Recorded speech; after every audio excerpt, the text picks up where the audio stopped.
Now, ang problema nito guys, no, hindi naman siya nabutas yung evaporator.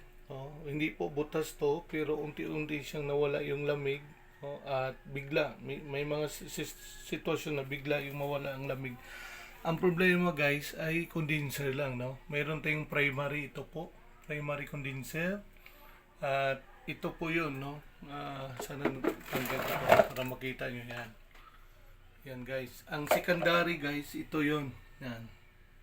Pag galing doon sa primary, no, ito ay papasok siya dito, no. Ito yung secondary. Yun yung umiinit. Guys, mapapansin niyo po dito sa gilid ng ref yan. No, kasi hindi na to electric ang gamit, no. Condenser ang nagpapainit. Kaya lang katagalan, mga 1 year, 2 years or minsan 3 years, yun po yung problema. Nagli-leak siya sa loob sa secondary condenser. Ito po yun, no. Hindi po evaporator, walang tusok to, pero unti-unti siyang nawala yung kapal ng yelo or bigla, yan ang problema. Kaya ang ginawa ko guys, no, hindi ko na pinakita lahat, pero step by step ko, naglagay ako ng secondary. Ito po yun, no, yan, 1, 2, 3, 4, no, 4 na block, no, ito yung pangalawa. Yan, didikit ko lang dito. Ito yung una, ito yung primary, ito na yung secondary, ito na lapad. No, ito. Yan, nilagay ko, no, yung from dito. Alam naman, sa mga baguhan to, alam yung procedure. Instead ito, papasok na, hindi na kasi kinancel ko na nga. Ito na yung secondary na sa labas na. And then, yun pa rin yung filter dryer, no, ginawa ko. Bali, ang condenser sa loob, wala na guys, binaypass ko na. Yun. And then, binacuum ko. Actually, gabi ko to ginawa guys.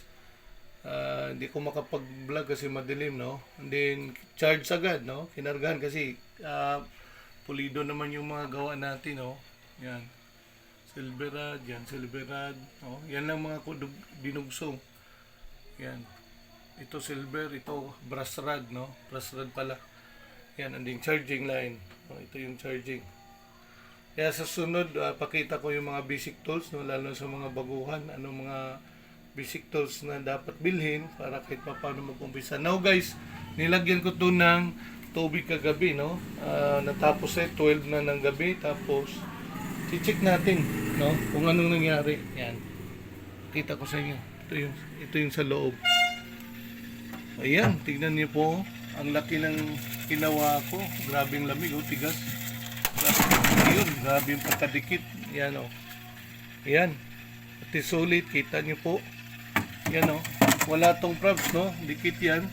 Laki nito. Yan, oh. Ang lamig. No? Ibig sabihin, nag-materialize, oh.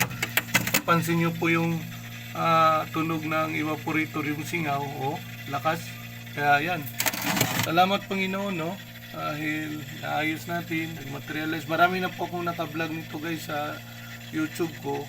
Pero inulit ko lang para makita ng ating mga customer. Yan. Oh, grabe. Ang lamig talaga. Yun lang ang dapat gawin, no? Ganun ang sistema. Ayan. Kaya, yan. Nakapag, tayo. Okay na ngayon, no? Yun lang ang procedure guys, lalo na sa mga baguhan. Sundin nyo lang itong step by step, no? Yan. Yan po. Yan, 134A naman to, no? Mga gamit natin, no? Kagabi ko to tinira at nilagyan ko agad ng ilaw, no? Okay na siya kung materialize.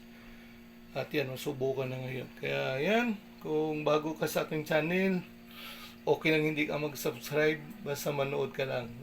Yan, maraming salamat, no? And thanks for watching.